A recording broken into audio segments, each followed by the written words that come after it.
नमस्कार दर्शकवृन्द, सगरमाथा टेलिभिजनको एसटिभी चार्टमा म यहाँलाई हार्दिक स्वागत गर्दछु। जीवराम भण्डारी आज यहाँहरू सामुन्ने उपस्थित हुनुहुन्छ। एनपी साउद उहाँ नेपाली कांग्रेसका नेता हुनुहुन्छ।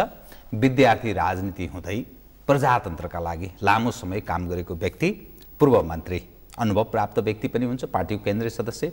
समग्रमा आज म उहाँसँग पछिल्लो राष्ट्रिय राजनीतिक घटनाक्रम, नेपाली कांग्रेसको अवस्था, सरकार अनि नेपालको आन्तरिक राजनीति उपर पनि कतिपय प्रश्नहरू बाह्य पक्ष प्रिभेल गर्न थाल्यो है फेरि भन्ने विषय पनि छ। यी समग्र विषयलाई केन्द्रमा राखेर उहाँसँग कुराकानी गर्नेछु।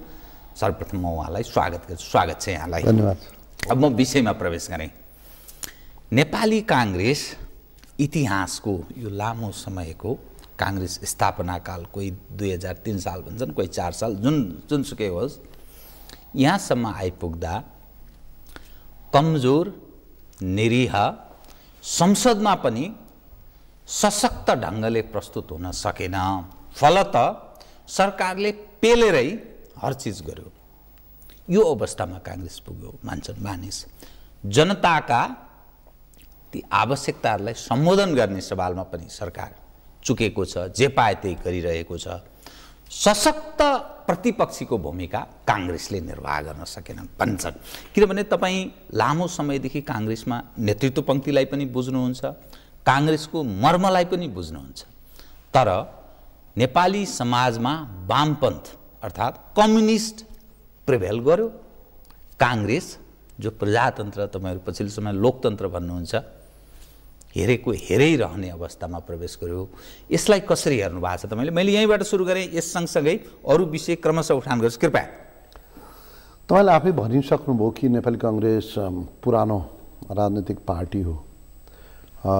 पार्टीका रूपमा यो पुरानो भए पनि यो नेपाली कांग्रेसको स्थापनाका 2-3वटा आयामहरूलाई चाहिँ हामीले बुझ्नुपर्ने हुन्छ।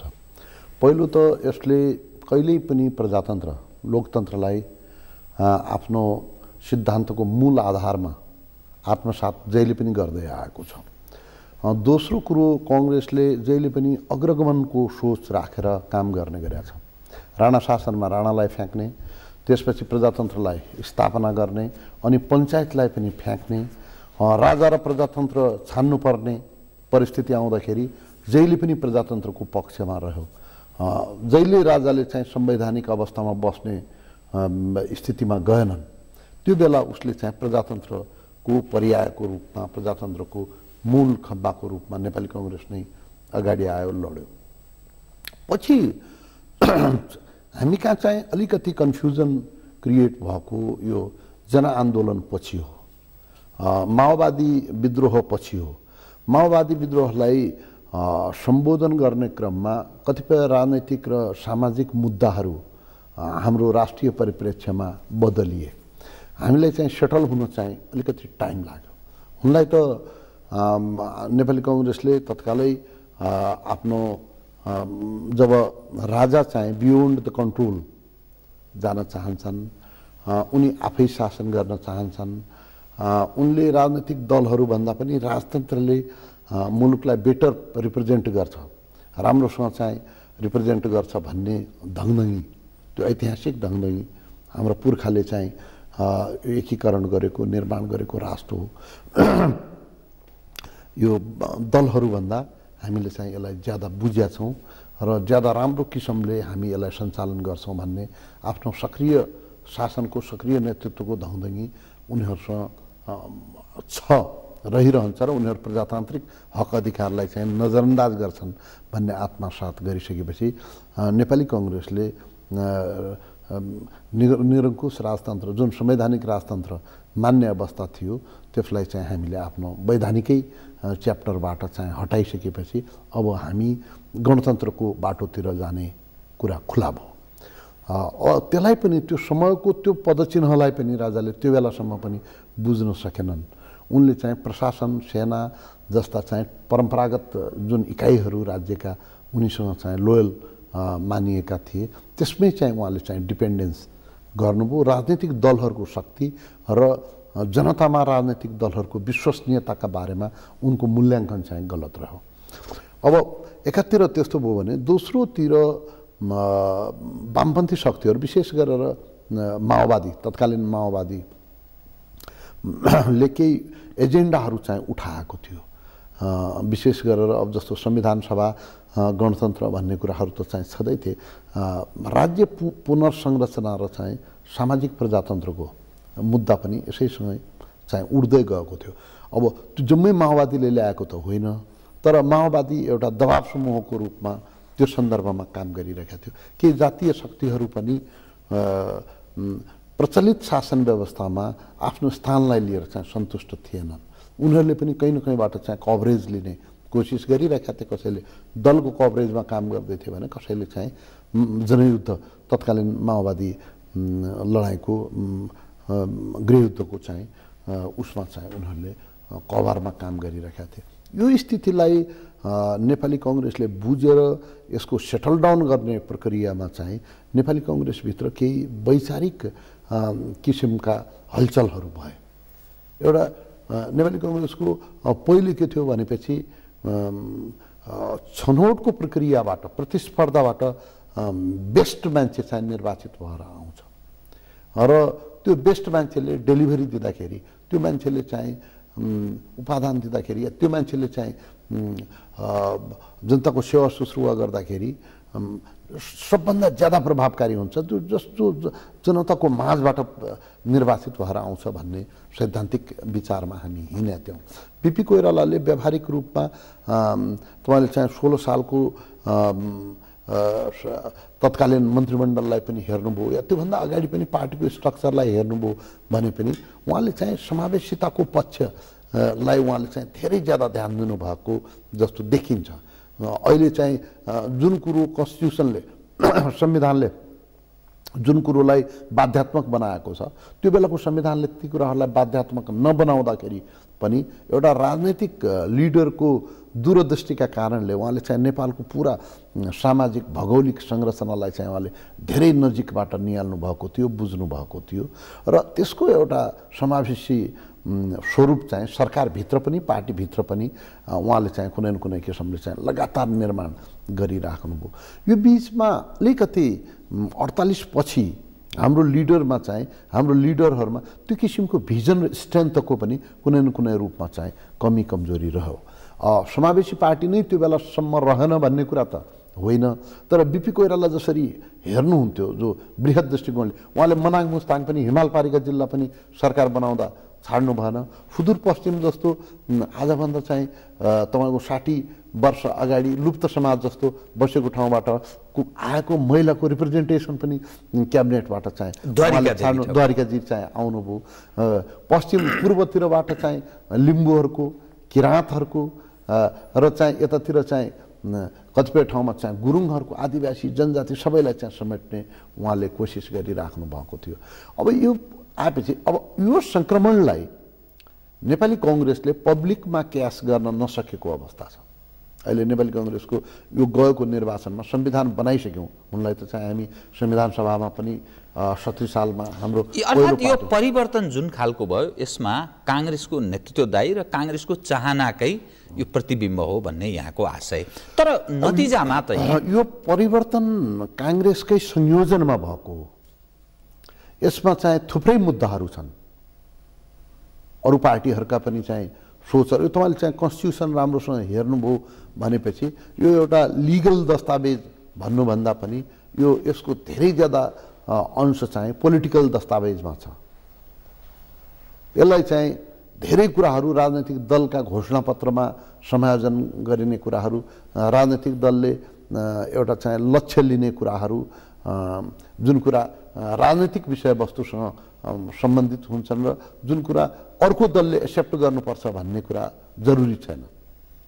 तपाईँले दुईटा कुराहरूलाई पनि तपाईँले चाहिँ कन्स्टिट्युसनभित्र जसरी राखिएको छ, यसरी राखिएका कुराहरूका कारणले यसको यो लिखतको, यो संविधानको चाहिँ संवैधानिक तत्त्वहरू, कानुनी तत्त्वहरू भन्दा पनि यो भित्र राजनैतिक तत्त्वहरू ज्यादा समाविष्ट गरिएको छ र यो दस्तावेज पनि त्यसकारण मोटो र चाहिँ ठुलो भएको छ। अब त्यसो भएको हुनाले यसमा नेपाली कङ्ग्रेसले यो जनयुद्धलाई समाप्त गर्यो, शान्ति प्रक्रियालाई पूर्णता दियो, मुलुकमा माओवादी शक्तिलाई फेरि संवैधानिक प्रक्रियामा ल्यायो। तर यी सबै कुरा हुँदाहुँदै पनि केही सामाजिक मुद्दाहरू छन्, सामाजिक प्रजातन्त्रका केही मुद्दाहरू छन्, रिस्ट्रक्चरिङवाला कुराहरू छन्। ती सबै कुराको चाहिँ पायोनियर नै हामी हौँ भन्ने कुरा होइन, तर त्यसलाई चाहिँ हामीले एउटा टेबलमा राखेर सबैलाई पुग्ने गरेर भात दिन पनि त भान्से चाहिन्छ नि त कहिलेकाहीँ। किनभने माओवादी त लगभग 50%कै रेन्जमा चाहिँ प्रत्यक्षबाट त 50% जितेको थियो। पहिलो संविधान सभा उनीहरूले जम्मै आफै लिन खोजे, सबैको सह अस्तित्वलाई उनीहरूले समेट्न सकेनन् र उनीहरू अन्ततोगत्वा त्यो संविधान सभा चाहिँ जसरी समाप्त भएर गयो, त्यो संविधान सभा बिना परिणाम समाप्त भएर गयो। पछि हामी ठुलो पार्टी आएपछि हामीलाई चाहिँ केही अनुभव पनि थियो, केही हाम्रो भिजन पनि थियो, फेरि हाम्रो सिद्धान्त पनि बहुलवादमा आधारित भएको हुनाले हामीले सबैलाई समेट्नु पर्ने पनि थियो। हामीले यसमा अग्रसरता लिएर यो संविधान हाम्रो नेतृत्वमा आएकै हो। तर यसैमा मेरो जिज्ञासा, काङ्ग्रेसले संयोजनकारी भूमिका, नेतृत्वदायी भूमिका, परिवर्तनको एउटा सम्भागको रूपमा भूमिका निर्वाह गर्यो, तर यो जुन सिस्टममा तपाईहरू अथवा हामी नेपाली जन प्रवेश गरेका छौँ, काङ्ग्रेस यसमा पराजित देखिन्छ। एक तपाईले एउटा भाषा प्रयोग गर्नुभयो, बेस्ट मानिसको चयन पिपुलले गर्छ भन्ने, किनभने प्रजातन्त्रमा। तर नतिजाले जस्तो तपाईँ आफै चुनाव हार्नुभयो, तपाईँको कन्ट्रिब्युसन कम छैन नि, लामो समय तपाईँले यो प्रजातन्त्रका खातिर उदार सिस्टमका खातिर कन्ट्रिब्युट गर्नुभयो। तर त्यो छनौटले काङ्ग्रेस त जम्मा 23 सिट मात्रै जितेको छ, यत्रो पार्लियामेन्टको उपस्थिति हुनुपर्नेमा। त यो के नि, यो दुईटै विषयको अलि स्पष्ट पारिदिनुहोस् त कृपया। अब यसमा चाहिँ मैले पहिले भनिरहेको छु, जुन समाजको जुन किसिमको ध्रुवीकरण भयो, मुलुकमा राजनीतिको जुन किसिमको ध्रुवीकरण भयो र त्यसलाई हामीले जसरी समायोजन गरेर संविधानभित्र त्यसलाई लिपिबद्ध गऱ्यौँ, त्यसमा मुद्दाहरू जुन हाम्रा मुद्दाहरू थिए, नेपाली काङ्ग्रेसका मुद्दाहरू, ती मुद्दाहरू राम्रोसँग चाहिँ स्थापित गर्न सकेनौँ। हामी कतिपय सन्दर्भमा डिफेन्सिभ रह्यौँ। हामी संघीयतामा मुलुकलाई लैजानुपर्छ भन्ने स्थितिमै थियौँ, तर मधेसका क्षेत्रीय राजनैतिक दलहरू र पहाडतिरका पनि जनजातिहरूले चाहिँ त्यसमा अग्राधिकार कायम राखे। हामी हाम्रो समाजवादी सोच अनुसार जहिले पनि बिपी कोइराला सीमान्त मान्छेको उन्नतिको कुरा गर्नुहुन्थ्यो, राजाको तस्बिरसँगै किसानको तस्बिर पनि राख्नुहोस् भन्ने कुरा गर्नुहुन्थ्यो। नेपाल वर्ण व्यवस्था अन्तर्गत पनि, जातीय व्यवस्था अन्तर्गत पनि यसमा आर्थिक असर त्यसको परेको छ समाजको संरचनामा, र कोही मान्छे अगाडि जाने र पछाडि जाने समाजका आर्थिक सूचकाङ्कहरूले मात्रै हेर्ने हो भनेपछि त्यसले नेपालको पुरा समाजको प्रतिनिधित्व गर्न सक्दैन। त्यसको कारणमा जानुपर्छ। महिलाहरूको गुनासो छ, दलितहरूको गुनासो छ, आदिवासी जनजातिको पनि गुनासो छ, कतिपय चाहिँ खस आर्य मध्ये पनि जो त्यो पृथ्वीनारायणसँगै माइग्रेसनको एक चरणमा चाहिँ पश्चिमबाट आए, यतातिर चाहिँ उनीहरू पृथ्वीनारायण शाहको या नेपाल एकीकरणको प्रक्रियामा चाहिँ उनीहरू राजनीतिको मूलधारमा स्थापित भए, उनीहरूको चाहिँ लाई मात्रै खस क्षेत्रीका आधारमा उनीहरू अगाडि बढेछन् भन्ने कुरा छ। तपाईँले चाहिँ सुदूरपश्चिम हेर्नुभयो, यो कर्णाली प्रदेश चाहिँ तपाईँले चाहिँ हेर्नुभयो भनेपछि स्थिति भिन्न छ।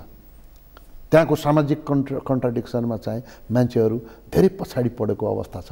यहाँ पृथ्वीनारायणमा यो काठमाडौँमा आउँदाखेरि एक थरी मान्छे प्रधानमन्त्री भयो होलान्, या जङ्गबहादुर छेत्री भएको हुनाले प्रधानमन्त्री भयो होला, कुँवर भएको हुनाले प्रधानमन्त्री भयो होला, तर त्यहाँको मान्छेहरूको वस्तुस्थिति तपाईँले चाहिँ खस क्षेत्री या अरू पनि वर्गहरू छ, समग्र दलित होला, अर्को होला, उनीहरूको वस्तुस्थिति ब्राह्मण होला, उनीहरूको वस्तुस्थिति चाहिँ सन्तोषजनक छैन। भौगोलिक रूपमा पनि चाहिँ हामी कुनै न कुनै किसिमको विभेद या मूल स्ट्रिमिङ हुन नसकेको, मेन स्ट्रिमिङ हुन चाहिँ नसकेको परिस्थिति हो। अब आएर यी मुद्दाहरूको रिप्रेजेन्टेसन चुनावमा बलियो किसिमले हामीले गर्न सकेनौँ। अहिले पनि म त के देखिरहेको छु भने जस्तो जनजातिमा चाहिँ जबसम्म हाम्रो पार्टी बलियोसँग प्रवेश गर्न सक्दैन, हाम्रो पार्टी दलितमा जबसम्म बलियोसँग प्रवेश गर्न सक्दैन, जबसम्म महिलाका मुद्दाहरू जस्तो कि कमसेकम 54-55% महिलाहरू चाहिँ भोटर छन्, करिब पुरुषहरू त 40-45 मात्रै देशभित्र छन्, बाँकी कतिपय विदेशमा छन् भनेपछि त महिलाका मुद्दाहरूलाई चाहिँ जबसम्म हामी अगाडि बढाउन सक्दैनौँ, जो भोटको क्याचमेन्ट एरिया छ जहाँ चाहिँ मतहरू छन्, ती मतहरूलाई हामी कलेक्सन गरेर अगाडि बढाउन सक्ने अवस्थामा जबसम्म चाहिँ आउँदैनौँ तबसम्म हामीले चाहिँ यो पार्टीभित्र भएका केही मान्छेहरूलाई आरक्षण दिएर मात्रै समस्याको समाधान हुन सक्दैन। पार्टीभित्र 10 दलित राख्नुहोस्, 50 महिला राख्नुहोस्, तपाईँको चाहिँ 60 राख्नुहोस् भने त्यो त तपाईँले चाहिँ पार्टीलाई विदिन पार्टी त्यसलाई न्यायसङ्गत बनाउनु भएको छ भन्ने कुरा मात्रै स्थापित गर्छ। पार्टीले त्यो कार्यक्रम अन्तर्गत त्यसलाई एउटा कार्यक्रमको रूपमा जनताभित्र हाम्रो पार्टीभित्र गरिएको जुन समावेशीकरण छ त्यसलाई जनतामा पनि मुद्दाका रूपमा स्थापना बनाएर लैजाने कुरामा विगतमा पनि हामी चुकेका छौँ। किन चुकेको? नेतृत्व त छ, पार्टीको इतिहास लामो छ, केले त्यहाँ बाधा सिर्जना गर्यो? हामी स्टिल सङ्क्रमणमै छौँ।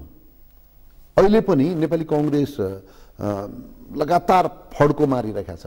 कम्युनिस्टहरू ज्यादा अलिकति के हुन्छ भने कम्युनिस्टहरूको कुरा र हाम्रो कुरामा चाहिँ अलिक फरक हुन्छ। हामी नेपाली कङ्ग्रेसका मान्छेहरूसँग दर्शन छ, विचार छ, तर सूत्रहरू कम छन्। कम्युनिस्टहरूसँग हामीसँग आस्था छ, कम्युनिस्टहरूसँग आस्थाको कुरो चाहिँ कम छ, सूत्रहरू ज्यादा छन्। कहिले चाहिँ कुनै जातिलाई उचाल्ने, कहिले कुनै जातिलाई उचाल्ने र अलिकति विचार कम्युनिस्टहरूको ज्यादा चाहिँ म्याथमेटिकल भएको हुनाले उनीहरूको पुरानो विचारसँग चाहिँ उनीहरूको एट्याचमेन्ट चाहिँ कम छ। उनीहरू जुन ट्रेनिङबाट आएका छन्, अहिले पनि तपाईँले कम्युनिस्टहरू कतिपय कम्युनिस्टलाई हेर्नुभयो भने उनीहरू चाहिँ कम्युनिस्ट मेनिफेस्टो र दास क्यापिटल अनुसार शासनमा छैनन्। एउटा कुरा हो भनेर उनीहरू कार्यकर्तालाई कन्भिन्स गर्दैछन् र शासनमा गएपछि मार्केट इकोनोमीको कुरो गर्दैछन्, त्यसपछि चुनावबाट प्रतिस्पर्धाको कुरा गर्दैछन्, मानवाधिकारको पनि कुरा गरिरहेका छन् भनेपछि उनीहरूको व्यवहारमा एउटा गम्भीर किसिमको कन्ट्राडिक्सन छ। डबल स्ट्यान्डर्डमा चाहिँ उनीहरू चाहिँ अगाडि बढिरहेका जस्तो देखिन्छ। संसारमा कम्युनिस्टको नाममा स्थापित हुन बडा गाह्रो, कतै पनि त्यो अहिले पछिल्लो समयमा खास गरी 21औं शताब्दीमा खुट्टै टेक्न नसक्ने अवस्थामा उनीहरू प्रवेश गरेका छन् संसारमा। तपाईहरुको इतिहास पनि छ, त्यो छवि पनि अन्तर्राष्ट्रिय छवि पनि राम्रै सुन्दर कांग्रेसको, तर यो सिस्टममा तपाईहरु चाहिँ खुट्टा टेक्न नसक्ने अवस्थामा प्रवेश गर्नुभयो कि यो चाहिँ भएको के कि तपाईहरुको नेतृत्वको अयोग्यताको उपज हो या यो सिस्टमसँग तपाईहरुको मुटुमा मुटु जोडिन सक्ने स्थिति थिएन जनता र तपाईहरु बीच, यो केको उपज हो यो? अब यसमा तपाईले भन्नुभएको जस्तै के छ भने अहिलेको संरचना भनेको जातीय प्रतिनिधिमूलक संरचना अहिले बनेको छ, जुन ठिक यसलाई चाहिँ मोडिफिकेसन गरेर भन्नु पर्दाखेरि हामीले यसलाई चाहिँ प्रजातन्त्र त भनेका छौँ, तर यो सामाजिक प्रजातन्त्र हो, सोशल डेमोक्रेसी। समाजका तह तबका को मा भएको अन्तरबाट उनीहरूको पहिचानबाट उनीहरूको प्रतिनिधित्व सुनिश्चित गरेर एउटा चाहिँ शासनको संरचना निर्माण हुन्छ, त्यो शासनको संरचनाले गभर्नेन्स दिन्छ भन्ने कुरा हो। यो हाम्रो पुरानो राजनैतिक नेपाली कांग्रेसको परम्परागत राजनैतिक चिन्तन पद्धतिको अंश चाहिँ यो होइन। अब यसका लागि मुलुकमा जातीय आन्दोलनहरू भएका छन्। जातीय आन्दोलनहरू कुनै न कुनै रूपमा कम्युनिस्टहरूसँग जोडिए। तपाईले चाहिँ रस्सा पनि तपाईले देख्नुभयो भने हामी चाहिँ त्यहाँ जनजातिहरूलाई नेसनलिटिज भनिन्छ। हामी कहाँ नेसनलिटी भनेको राष्ट्रियता हो, हामी कहाँ सबै एक हौं भन्ने स्पिरिट चाहिँ राष्ट्रियता हो। लेनिनले 1917 उनले चाहिँ त्यहाँको चाहिँ रेभोल्युसन गर्दाखेरि, अक्टोबर रेभोल्युसन गर्दाखेरि ठ्याक्कै जुन माओवादीले यहाँ गर्न खोजेको थियो नि, पहिले चाहिँ यो जातीय मोर्चाहरू खुम्बुवान, लिम्बुवान, मगरात, थारूवान भनेर चाहिँ यो नेवा विभिन्न भनेर जातीय संरचनाहरू चाहिँ उनीहरूले जसरी यहाँ माओवादीले त्यही कुरालाई इमिटेट गर्न गएको थियो, त्यो अभ्यास चाहिँ लेनिनले करिब 100 वर्ष अगाडि त्यहाँ गरिसकेका थिए यो रसमा। त उनले पछि त्यसलाई चाहिँ मिलिटरी, कम्युनिस्ट पार्टीको मिलिटरी सिस्टमबाट त्यसलाई चाहिँ 70 वर्षसम्म कन्ट्रोल गरिराखे र सोभियत युनियनको रूपमा चाहिँ त्यो देश चाहिँ बाँचिराख्यो। पछि 70 वर्षपछि त त्यो विघटन भयो। जुन जातीयताको उनले चाहिँ संयोजन गरेर त्यसलाई चाहिँ क्रान्तिको इनर्जीका रूपमा त्यसलाई चाहिँ प्रयोग गरेका थिए। पछि उनको मिलिटरी शक्ति कमजोर भएपछि, आफूले बोक्न नसक्ने, धान्न नसक्ने अवस्थामा चाहिँ सोभियत सङ्घ अमेरिकासँगको प्रतिस्पर्धामा चाहिँ ग्लोबल्ली यति ज्यादा फसिसकेका थियो कि आफूलाई चाहिँ उसले मिलिट्री शक्तिलाई धान्न सके। अनि मिलिट्री कमजोर भयो, अनि गुप्तचर संयन्त्र पनि कमजोर भयो, अनि राष्ट्रको सरकार र शासन कमजोर भएपछि त्यो चाहिँ विघटन भएको थियो। त्यसै गरेर अहिले पनि जातीय शक्तिहरू कुनै न कुनै रूपमा हाबी भएकै अवस्था छन्। हामीले अहिले पनि दलितको विश्वास जित्नुपर्ने, जनजातिको विश्वास जित्नुपर्ने आवश्यकता छ। मधेसमा पनि चाहिँ नेपाली कङ्ग्रेसले आफ्नो विस्तार गर्नुपर्ने, आफ्नो विश्वसनीयतालाई पुनर्स्थापना गर्नुपर्ने चाहिँ आवश्यकता छ। अहिले पनि तपाईँले चाहिँ भन्दाखेरि जनजातिको अधिकांश भोट एमाले पाइरहेका छ। हेर्नुहोस्, हामीले देखिरहेका छौँ। त्यसै गरेर दलितको भोट पनि अहिले पनि हामी कुनै बेला चाहिँ हामीलाई 7 साल 8 सालतिर यिनीहरू चाहिँ काङ्ग्रेस त जातीय छुवाछुत विरोधी पार्टी हो, यिनीहरूको हातको पानी खानुहुन्न भन्ने कुरा पनि त 7-8 सालतिर आयो। हाम्रा अग्रजहरूले बाहुनले हलो जोत्नु पर्दैन भन्ने कुरालाई च्यातेर चाहिँ हाम्रा अग्रजहरूले हलो जोते। सहभोजको आयोजन, दलितहरूसँग चाहिँ सहभोजको आपत्तिजनक परिस्थितिमा चाहिँ हाम्रो अग्रगमनको एजेन्डा लिएर चाहिँ हामी अगाडि आएका थियौँ र त्यो बेला चाहिँ हाम्रो हातमा थियो त्यो। सरी, अहिले आएर अलिकति अहिले आएर यसको नेतृत्व चाहिँ यो बिचमा अरू तह तबकाले, जातीय ग्रुपहरूले, क्षेत्रीय पार्टीहरूले र कतिपय सन्दर्भमा कम्युनिस्ट मोर्चाहरूले पनि लिएको जस्तो देखियो। त्यसकारण अब उनीहरू अहिले पनि कमोबेस एट्याचमेन्ट उनीहरूको चाहिँ त्यतातिर देखिन्छ, विभिन्न जाति आदि इत्यादिको छ। उनमा चेतना भएका मान्छेहरू प्रजातन्त्र नै एउटा स्थिर र दिगो प्रणाली हो भन्ने मान्छेहरू त बुझेछन्, तर लेमेनमा कतिपय ठाउँमा चाहिँ यो सन्देश जान सकेको छैन। काङ्ग्रेस यस बीचमा यसमा काङ्ग्रेस के स्थापित हुन सक्छ कि अथवा जुन खालको चेन्ज देखा पर्यो समाजमा, यसमा नेपाली काङ्ग्रेसले अलग ढङ्गले सोचेर पुनर्विचार गर्नुपर्ने अवस्था छ है। नत्र यसरी मुलुक चल्न सक्दैन। काङ्ग्रेसले पनि आफूलाई एउटा प्रजातान्त्रिक छवि बचाइराख्ने र नेतृत्वदायी भूमिका स्थापित गर्नलाई अलग ढङ्गले सोच्नुपर्छ, अब पुनर्विचार गर्नुपर्छ भन्ने कुन निष्कर्षमा तपाईँले पुग्नु भएको छ? या यसैभित्र यस्तै जे भन्छन् त्यस्तै गर्दै जाने अनि हामी पनि स्थापित हुन्छौँ कम्युनिस्टहरू चाहिँ भन्ने के सोच? अब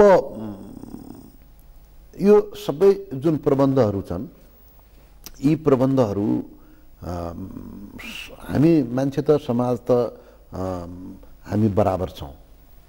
मूलत चाहिँ जातीय इकाइका आधारमा होइन कि इन्डिभिजुअलकै आधारमा समाजको निर्माण हुन्छ। इन्डिभिजुअलहरू जोडिएरै समाजमा हुन्छ। यसमा चाहिँ जाति होला, वर्ण होला, इथनिसिटी होला, यो चाहिँ हाम्रा बिचमा, मान्छेका बिचमा विभेदको कारण लामो समयसम्म हुन सक्दैन।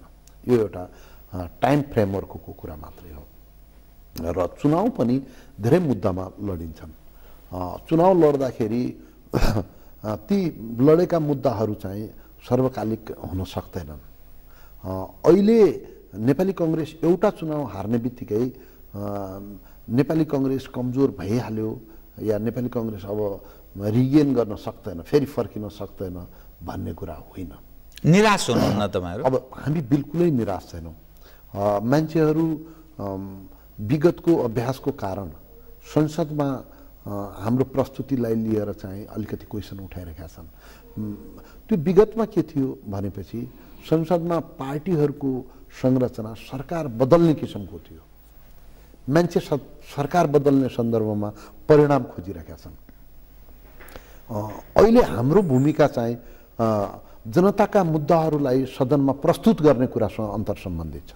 हामी जनताका मुद्दाहरू उठाइरहेका छौँ, मधेसका मुद्दाहरू उठाइरहेका छौँ, चिकित्सा शास्त्रका कुराहरू उठाइरहेका छौँ, वाइड बडीदेखि लिएर अन्य कुरा भ्रष्टाचारका कुराहरू उठाइरहेका छौँ, काली गण्डकीका कुराहरू उठाइरहेका छौँ, निर्मला हत्याकाण्डको कुराहरू, शान्ति सुरक्षाका कुराहरू उठाइरहेका छौँ। तर मान्छेहरूको चाहिँ प्रतिपक्षलाई हेर्ने दृष्टिकोण चाहिँ उसको सरकार तत्कालै सरकारको समीकरण परिवर्तन गर्न सक्ने सामर्थ्यको आधारमा चाहिँ उनीहरू प्रतिपक्षलाई हेर्न खोजिरहेका छन्। तर प्रतिपक्षलाई त्यहाँ रेस्पोन्स सरकारले गरेको अथवा गनेको भन्छ नि महत्त्व दिएको देखिँदैन। काङ्ग्रेसको उपस्थितिले सरकारलाई त्यहाँ प्रभाव परेको, दबाव परेको संसदमा त्यस्तो देखा परेन कि? अब यसमा चाहिँ सरकार चाहिँलाई सबभन्दा ज्यादा दबाव कुन बेला पर्छ भने जुन बेला सरकार आफ्नो अस्तित्वकै सन्दर्भमा प्रतिरक्षात्मक हुन्छ। सरकार चाहिँ हटिहाल्छु कि यो गठबन्धन या सरकारको बहुमत जान्छ कि भन्ने कुराले चाहिँ उसको आफ्नो सबभन्दा आधारभूत कुरो त कुनै पनि प्राणीको भए पनि, सरकारको निकायको भए पनि, सरकारको भए पनि अस्तित्वको कुरा हो। तर अब अहिलेको सरकार चाहिँ 2/3 बहुमतले टिकेको छ। 2/3 बहुमतले टिकेको हुनाले उनीहरू आफ्नो सुरक्षाका बारेमा चाहिँ चिन्तित छैनन्। अब के गर्छ त काङ्ग्रेस? किनभने जनताको विषय त प्रमुख प्रतिपक्ष एउटा प्रजातन्त्रमा प्रमुख प्रतिपक्षले भनौँ प्रतिपक्ष सबल भइदियो भने सरकारले अन्याय गर्न सक्दैन। अर्थात् ठिक ट्र्याकमा सरकार गलत ट्र्याकमा गयो भने सरकारलाई त्यो बाध्य पार्ने अवस्था बन्न सक्छ भनेर यसो मानिन्छ। सरकार टेरिरहेको छैन। अब काङ्ग्रेस के गर्छ? अब यसमा यस्तो छ, हेर्नुहोस्, मैले यही कुरा भन्न खोजेको कि यो सरकार प्रतिपक्षप्रति रेस्पोन्सिभ हुनुपर्ने। प्रजातन्त्रमा सरकार र प्रतिपक्ष दुइटै जिम्मेवार हुनुपर्छ, अनि त्यसपछि मात्रै कुनै पनि मुलुकको प्रजातन्त्र स्थिर र बलियो हुनसक्छ। तपाईँले चाहिँ संसदभित्रका आवाजलाई तपाईँले चाहिँ महत्त्व दिनु भएन, नजरअन्दाज गर्नुभयो भने त्यो असन्तुष्टि सडकमा पोखिन्छ। सडकमा असन्तुष्टि पोखिएपछि प्रतिपक्ष सडकमा जान्छ। सडकमा जाने बित्तिकै यस्तो गम्भीर परिस्थितिहरू मुलुकमा आन्दोलनको आँधीबेहरी सिर्जना हुन सक्दछ कि वास्तवमा चाहिँ त्यसले प्रजातान्त्रिक शासन व्यवस्थामा चाहिँ आघात पुर्याउन सक्छ। तपाईँले बङ्गलादेशमा देख्नुभएको छ। बङ्गलादेशमा एउटाको चुनाव अर्कोले बहिष्कार गरिरहेका अवस्था छ। तपाईँले चाहिँ अन्त पनि कतिपय ठाउँमा तपाईँले चाहिँ देखिराख्नु भएको छ। त्यस कारण नेपालमा प्रजातन्त्रका लागि लडेका नेताहरूले कुनै पनि कुराको लागि सम्भावना खोज्दाखेरि सदनभित्रै खोज्नुपर्छ, हाम्रो प्रणालीभित्रै, प्रजातान्त्रिक प्रक्रियाभित्रै खोज्नुपर्छ। अहिले कम्युनिस्ट र एमाले मिलेका छन्। मिल्ने बित्तिकै उनीहरूले दुईटा अलग अलग पार्टी बनाएर समानुपातिक भोट ज्यादा खिच्न सकिन्छ र दुईटै पार्टीले सिटको तालमेल गरेर काङ्ग्रेसलाई हराउन सकिन्छ भन्ने सूत्र र सिद्धान्तका आधारमा यतातिर समानुपातिक भोटमा पनि अलिकति साइज बढाए, प्रत्यक्षमा पनि चाहिँ उनीहरूले जिते। तर समग्र नेपाली समाजको संरचनाको तपाईँले व्याख्या गर्ने हो भने नेपाली समाज 2/3 कम्युनिस्ट भएको समाज होइन। कम्युनिस्टहरूको साइज छ, कम्युनिस्टहरूको केही सङ्गठन होला, त्यो सङ्गठन बाहेक उनीहरूसँग अहिले भएको भनेको यही जातीय क्षेत्रीय सामाजिक समीकरणहरू को ध्रुवीकरणबाट चाहिँ उनले फाइदा लिने कुरा मात्रै हो। लामो समय यसरी टिक्दैन भन्ने त्यसकारण चाहिँ यो आस्था क्रमशः यो सरकारले सदनमा जसरी प्रतिनिधित्व 2/3 को आधारमा गरेको छ, जनमतमा यो सरकारको स्ट्रेन्थ त्यो छैन। त्यसकारण त्यसो भएको हुनाले जनता असन्तुष्ट छ। जनता निकास खोजिरहेको छ। नेपाली कांग्रेस तपाईले देखिराख्नु भएको छ अलिकति धैर्य लिइरहेको छ। के गर्दैछ तत्कालीन र दीर्घकालीन कांग्रेस के सोचिरहेछ? एज ए इन्स्टिट्युसन हामीले चाहिँ यो प्रजातन्त्रलाई बचाउनु पर्छ भन्ने कुरामा चाहिँ हामी केन्द्रित छौँ। तर अब अहिले यो 2/3 का आधारमा बनेको सरकारले केही गम्भीर त्रुटि र भूलहरू चाहिँ गरिरहेका छ। विशेष गरेर सबभन्दा पहिलो निशाना यिनीहरूले चाहिँ 2/3 भनेर भनिरहेका छन्। किन भनिरहेका छन्? सरकार त बहुमतैले बन्थ्यो त भन्ने कुरा चाहिँ थियो। अब अहिले यिनीहरू 2/3 चाहिँ दुईटा कुराका लागि भन्दो रहेछन्। एउटा त चाहिँ न्यायालयलाई स्वतन्त्र र निष्पक्ष नरहन दिने र न्यायाधीशहरूलाई चाहिँ विवेक प्रयोग गर्ने सन्दर्भमा चाहिँ महाभियोगको तरबार उनीहरूको अगाडि झुन्ड्याइराख्नका लागि चाहिँ उनीहरू चाहिँ 2/3 भन्दा रहेछन्। दोस्रो चाहिँ अरू संवैधानिक निकायहरूको प्रबन्ध गरिएको छ। अख्तियार छ, महालेखा छ, अरू पनि चाहिँ संवैधानिक निकायहरू छन्। त्यो पनि ती निकायहरूको नियमन गर्ने क्षमतामा ह्रास आओस् र चाहिँ हामी हटाउन सक्छौँ, हामी बदल्न सक्छौँ भन्ने किसिमले चाहिँ तिनीहरूको क्षमतामा पनि ह्रास आउने गरेर चाहिँ सरकारले चाहिँ यो 2/3 को प्रयोग गर्न खोजेको छ। यो एउटा गम्भीर संस्थाहरू कमजोर हुनु भनेको चाहिँ दुर्भाग्यजनक कुरा हो। पञ्चायतको बेलामा पनि राजासँग अन्तर सम्बन्धित कुराहरू भन्दा बाहेक अरू कुरामा अदालत चाहिँ निष्पक्ष रह्यो भन्ने चाहिँ मान्न सकिन्छ। पञ्चायतको बेलामा पनि यो हाम्रो अख्तियार दुरुपयोग निवारण आयोग भनेको यो हाम्रो सानो संस्था होइन। अरू ठाउँमा चाहिँ लोकपाल आदि इत्यादि भनेर भर्खरै विकास हुँदैछन्। तर चाहिँ हाम्रो यसको नियुक्तिको प्रक्रिया पनि चाहिँ संवैधानिक परिषदबाट गर्ने गरेर अपोजिसन लिडरलाई पनि चाहिँ त्यसमा राख्नै पर्ने चाहिँ बाध्यात्मक व्यवस्था गरेको छ। उसको पनि स्वीकृति होस् भन्ने कुरा छ। त्यसमा न्यायाधीशको स्वीकृति होस्, सरकारको पनि चाहिँ त्यसमा स्वीकृतिको होस् भन्ने किसिमको प्रबन्ध गरिएको छ। अरू पनि निकायहरू चाहे महालेखा होस् त्यसो प्रबन्ध गरिएको हुनाले यी चाहिँ नेपालको प्रजातन्त्रको स्थिरताका लागि र मुलुकलाई चाहिँ एउटा दिगो प्रजातन्त्र र विकासको बाटोमा अगाडि बढाउनका लागि चाहिँ यी महत्त्वपूर्ण संस्थाहरू हुन्। यतातिर चाहिँ सरकार जसरी आक्रमण गर्दैछ यसले सबैलाई चाहिँ अत्याएको अवस्था छ। 2/3 को प्रदर्शन गर्नुको अर्थ त्यो एउटा महत्त्वपूर्ण विषय यहाँले उठाउनु। अब त्यो छ। अब केही मुद्दाहरूमा पनि असहिष्णु बन्दैछ।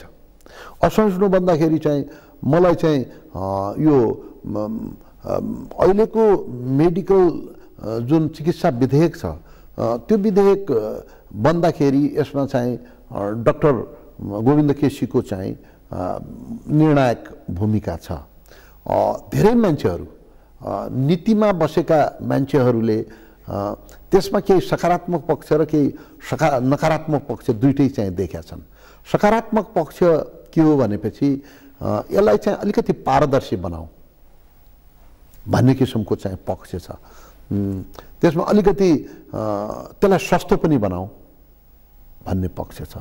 नकारात्मक पक्ष त्यसको के छ भनेपछि यसले निजीकरणको प्रक्रियामा लैजाने कामलाई चाहिँ यसले रोकिराखेको छ। नेपालको आर्थिक विकासको सन्दर्भमा चाहिँ निजीकरण एउटा महत्त्वपूर्ण पाटो भइसकेको छ। यो सरकारले गर्नुपर्छ भनेर हामी भन्छौँ। त्यो भन्न सजिलो छ। सरकारले विकास गरेर हाम्रो विकास अमेरिका जस्तो गरिदियोस् या चाहिँ युरोप जस्तो गरिदियोस्, हामीलाई त्यही तहको चाहिँ सामाजिक सुरक्षा पनि दियोस् भनेर भन्न सजिलो छ। तर सरकारसँग त्यो गर्ने आफ्नो जोहो छ कि छैन, आफूसँग उसको संसाधन छ कि छैन, सरकारले गर्न सक्दैन भनेपछि सरकारले नगर्न सक्ने उसको क्षमताका कारणले पनि अहिले चाहिँ हामी सहकारीको कुरा गर्दैछौँ, मिलेर भए पनि जनतालाई चाहिँ यसमा सामेल गरौँ भन्दैछौँ, या विदेशी लगानीको कुरा पनि गर्दैछौँ, निजी क्षेत्रको पनि कुरा गर्दैछौँ भने अहिले एकदमै टाइट यो बारेमा चाहिँ धारणा राख्नु त्यो पनि यो प्रजातन्त्रमा कसको जवाफदेहिता हो? यो सार्वजनिक स्वास्थ्य भनेको अब कुनै अनसनरत कुनै मान्छेको जवाफदेहिताभित्र पर्छ कि या त्यो सरकारको जवाफदेहिताभित्र? त्यसलाई कसरी म्यानेज गर्ने, कति प्राइभेट सेक्टरलाई दिने, कति चाहिँ सार्वजनिक क्षेत्रलाई राख्ने, कसरी त्यसको म्यानेजमेन्ट गर्ने भन्ने त सरकारकै जनताले भोट दिएर चुनेका राम्रो होस् नराम्रो होस् त्यो सरकार त बन्या छ नि त। त्यसको जवाबदेहिताभित्र पनि पर्ला। यस्ता कुराहरू छन्। तर यसको सबभन्दा सरकारसँग चाहिँ दुःख मनाउ गर्नुपर्ने कारण के छ भने यसमा कुनै अन्तर्वस्तुमा सरकार गएकै छैन। गोविन्द केसीकै कुरो चाहिँ माना जस्तो देखिन्छ। तर एउटै कुरामा सरकार के कुरामा गएको छ भने यो मनमोहन मेडिकल कलेज र त्यो दुईटा चाहिँ माओवादीले खोलेका, एउटा एमाले खोलेको मेडिकल कलेज, एउटा मनमोहन एमाले खोलेको, एउटा माओवादीले यतातिर बालाजुतिर र एउटा तल झापातिर, दुईटा मेडिकल कलेजको बचाउ गर्ने कुरामा मात्रै सरकार केन्द्रित भएको छ। नीतिगत कुरामा चाहिँ सरकारले एउटा मेडिकल क्षेत्रलाई बढावा दिने कुराबाट चुकेको छ र आफ्नो निहित स्वार्थको कुरामा मात्रै, पार्टीगत स्वार्थको कुरामा मात्रै सरकार चाहिँ पार्टीको लगानी भएका कुराहरूमा मात्रै सरकार केन्द्रित भएको छ। र यस सन्दर्भमा अलिकति यो सत्याग्रहको शक्ति अलि ज्यादा हुन्छ, ठुलो हुन्छ, अनसनको शक्ति अलि ज्यादा हुन्छ, ठुलो हुन्छ। डाक्टर गोविन्द केसीले नेपाली समाजमा निश्चित किसिमको एउटा प्रतिष्ठा र सम्मान हासिल गरेका छन्। त्यसै पनि कुनै पनि मान्छे अनसन बस्छ भनेपछि त्यससँग नैतिक ताकत हुन्छ। त्यसका समस्याहरूलाई लड्न आउने मान्छे, बन्दुक बोक्ने मान्छे लाई हेर्नुपर्ने दृष्टिकोणभन्दा ज्यादा सहानुभूतिशील भएर चाहिँ त्यसका समस्याप्रति जिम्मेवार निकायहरू चाहिँ लचिलो बन्नुपर्छ, हेर्नुपर्छ। गोविन्द केसीलाई पनि चाहिँ अनसनमै भएको बेला, मर्ने कि बाँच्ने भएको बेला, जबरजस्ती प्रतिपक्षले पनि रोकिराखेका बेलामा जसरी चिकित्सा विधेयक पास भएको छ, यसले चाहिँ यो सरकार चाहिँ उदार दृष्टिकोण राख्दैन, लचिलो उदार प्रजातन्त्रमा विश्वास गर्दैन। यसले चाहिँ समाजका विभिन्न तह तबकाबाट समय समयमा अभिव्यक्त हुने जुन मागहरू छन् त्यससँग संवादको प्रक्रियाबाट त्यसलाई निराकरण गर्ने भन्दा पनि त्यसलाई चाहिँ यान्त्रिकीकरणका आधारमा त्यसलाई चाहिँ पेलर लैजानुपर्छ भन्ने कुरामा अगाडि बढ्दैछ भन्ने कुरा अहिले, जसले गर्दा दीर्घकालमा सरकारले त्यस्तो मूल्य ठुलो चुकाउनु पर्ने हुन सक्छ। समाज असन्तुष्ट हुँदैछ, समाज असन्तुष्ट हुँदैछ, समाजमा विद्रोहहरू बढ्दैछन्। कहीँ 7,000 को र्याली छ, कहीँ 8,000 को र्याली छ। हेर्नुहोस् जिल्लामा, यो त खालि प्रस्थान बिन्दु मात्रै हो, सुरुवात मात्रै हो। मान्छे चाहिँ कुनै न कुनै रूपमा भेन्टिलेसन खोजिरहेका छ। यो नन कम्युनिस्ट अहिले यिनीहरू चाहिँ राष्ट्रिय अन्तर्राष्ट्रिय रूपमा पनि अहिलेको सरकार चाहिँ असफल भइरहेका छ। भारत र चीनको बीचमा सन्तुलित विकास नीति कायम राख्नुपर्नेमा चाहिँ अहिले पनि त्यो सन्तुलन यिनीहरूले चाहिँ ग्रहण गर्न सके जस्तो लागेको छैन। त्यही पुरानो अपरिपक्व कम्युनिस्ट पार्टीको कार्यकर्ताको मनोवृत्ति चाहिँ अन्तर्राष्ट्रिय गम्भीर खालका अन्तर्राष्ट्रिय मुद्दाहरूमा पनि चाहिँ झल्किरहेका छ। म ठिक कार्यक्रमको अन्त्यमा आएँ कि तपाईँसँग कतिपय कुरा हुनु पर्थ्यो, तर काङ्ग्रेस तत्काल दीर्घकाल केही गर्दैछ। एक यससँगै जोडी एकदम छोटकरीमा भनिदिनु होला, तपाईँ एक समय नेभी सङ्घको अध्यक्ष हुनुहुन्थ्यो, सभापति। नेभी सङ्घको पछिल्लो समयमा देखा परेको जसरी सरकारी गाडीहरू चलाए, डाङडुङ गरे, त्यो उद्दण्डता मानिसले त्यति रुचाएको जस्तो देखिएन। यो दुईटा विषय एकदम छोटकरीमा, कृपया म कार्यक्रमको ठिक अन्त्यमा आएँ, समयले धेरै साथ दिँदैन, कतिपय विषय उठ्नु जरुरी थियो। के सोचिरहेछ काङ्ग्रेस, अर्थात् तपाईँ जस्तो व्यक्ति के सोचिरहनु? अब यो नेपाल विद्यार्थी सङ्घ यो बिचमा 10-15 वर्षको बिचमा यो नन स्टुडेन्ट अर्गनाइजेसन जस्तो भयो। यसमा 1000-1500 जे जति पनि एक्टिभ कार्यकर्ताहरू छन् उनीहरू जम्मै चाहिँ 32 माथिका भए, उमेर पुगेका 32 माथिका पनि नभनौँ, कलेज नजाने। उनीहरूको लागि नेपाल विद्यार्थी सङ्घ एउटा लगातार क्यारियरको कुरो भयो। उनीहरू नेपाली विद्यार्थी भएर पढेर विद्यार्थीहरूलाई एक गर्ने काममा, सङ्गठित गर्ने काममा लाग्नुभन्दा पनि पढाइ छोडेर पनि त्यही विद्यार्थीको आफ्नो पहिचानलाई क्यास गर्ने कुरामा लागेको अवस्था देखियो। त्यसकारण हामीले नेपाली काङ्ग्रेसले पहिलो नेभी सङ्घको अधिवेशन भन्दा अगाडि नै विधान बनाएरै अब यो 32 वर्षभन्दा बाहेकका विद्यार्थीहरू चाहिँ तपाईँहरू नेपाल विद्यार्थी सङ्घमा रहन सक्नुहुन्न भन्यो। युनिभर्सिटीले पनि केही महत्त्वपूर्ण कदम त्यसमा चाल्यो। युनिभर्सिटीले के भन्यो भने अब सोब्युमा पनि चाहिँ 28 वर्षभन्दा माथिको मान्छे अब सोब्युमा चाहिँ आउन पाउनु पर्यो। यो चाहिँ सकारात्मक कुराहरू चाहिँ दुईटै ठाउँबाट भए। अहिले नेपाल विद्यार्थी सङ्घको विधानलाई परिमार्जन गरेर यसलाई विद्यार्थी बेस्ड अर्गनाइजेसन बनाउने कोसिसमा छौँ। अब अहिले जुन तपाईँको चाहिँ समय समयमा गाडी तोडफोडका घटनाहरू भएका छन्, यी घटनाहरू वास्तवमा बृहत कुनै आन्दोलनको अङ्गका रूपमा आउँथे भनेपछि यसको चाहिँ जस्टिफिकेसन हुन्थ्यो। जस्तै मेरै नेतृत्वमा चाहिँ नेपाल बन्द भएका छन्, उपत्यका बन्द, नेपाल बन्द, नेपालका शिक्षण संस्थाहरू बन्द भएका छन्, प्रहरीसँग चाहिँ इन्काउन्टर भएको छ, भिडन्त भएको छ। अब प्रहरीसँग इन्काउन्टर भिडन्त हुँदाखेरि मान्छे मारिएका छन् भने ठुलो आन्दोलन उठ्दाखेरि कुनै त्यसको प्रतिक्रियामा चाहिँ अलिकति सार्वजनिक क्षति भएको छ। कहीँ ढुङ्गा चलेको हुन्छ, कहीँ अफिसमा पनि ढुङ्गा मुला चलाएको हुन्छ, नचाहँदै पनि त्यसमा केही क्षतिहरू भएका हुन्छ। तर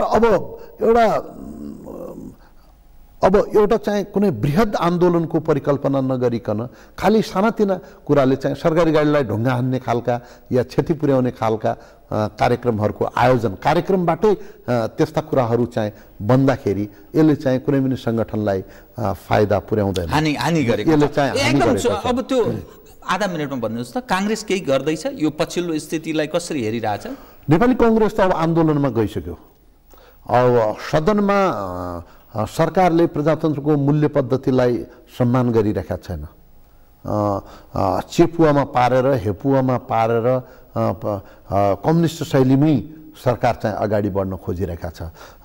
हाम्रो आफ्नो सम्पूर्ण सामर्थ्यले चाहिँ नेपाली काङ्ग्रेस सदनभित्र हामी बलियोसँग प्रस्तुत हुन्छौँ र सदन मात्रै एउटा हाम्रो फ्रन्ट होइन, प्रजातन्त्रमा हाम्रो फ्रन्ट पब्लिक पनि हो, जनता पनि हो। त्यसकारण अब हामी सडकमा पनि आउँछौँ। अब तपाईँको चाहिँ हाम्रो सङ्घर्ष कार्यक्रमहरू बिस्तारै अगाडि बढ्छन्। यसको एउटा 1 वर्ष पुग्न थालेको हुनाले अब 1 हप्तापछि त 1 वर्ष पुगिहाल्छ यो सरकारलाई। यो 1 वर्ष पुगिराखेको हुनाले हामीले चाहिँ प्रतिपक्षको एउटा सङ्केत मात्रै, स्ट्रेन्थको सङ्केत र आगामी कदमहरूको सङ्केतको रूपमा चाहिँ हिजो मात्र 21 गते देशव्यापी रूपमा 75 जिल्लामा हामीले शक्ति प्रदर्शन हामीले गरेका छौँ। अब हामी जिल्ला जिल्लाको शक्तिलाई चाहिँ अब विभिन्न सहरहरूमा पनि को जनसङ्ख्यामा पनि हाम्रो ठुल्ठुलो आमसभाहरू गरेर नेताहरूले चाहिँ त्यहाँ अभिव्यक्ति दिने, त्यहाँ नेताहरूले चाहिँ सम्बोधन गर्ने गरेर त्यो प्रक्रियालाई अगाडि बढाउँछौँ। यसले चाहिँ एउटा जनमत, नेपाली जनमतको नेपाली काङ्ग्रेसले चाहिँ फेरि प्रतिनिधित्व गर्ने अवसर पनि पाउँछ। कतिपय चुनावपछि हाम्रो स्ट्रेन्थ रिचार्ज पनि हुन्छ। अर्थात् सशक्त प्रतिपक्षको भूमिका तपाईँहरू निर्वाह गर्नुहुनेछ। यो समग्र तपाईँसँग केही विषय कुरा हुनसक्थ्यो तर समयले यतिसम्म साथ दियो, कार्यक्रममा आइदिनु भयो। यहाँलाई हार्दिक धन्यवाद। फेरि पछि कुरा गरौँला कतिपय विषय। तपाईँले सम्झिनुभयो, तपाईँलाई पनि हार्दिक धन्यवाद। आदरणीय दर्शकवृन्द, उहाँ हुनुहुन्थ्यो एनपी साउद, नेपाली काङ्ग्रेसका नेता। पछिल्लो राष्ट्रिय राजनीतिक घटनाक्रम र आगामी दिनमा काङ्ग्रेस कसरी प्रस्तुत हुन्छ र सरकार उपरको नेपाली काङ्ग्रेसको मूल्याङ्कन प्रस्तुत गर्दै म लगायत मेरो सम्पूर्ण युनिटलाई कार्यक्रमबाट बिदा दिनुहोस्। तर सगरमाथा टेलिभिजन हेर्दै रहनुहोला। नमस्कार।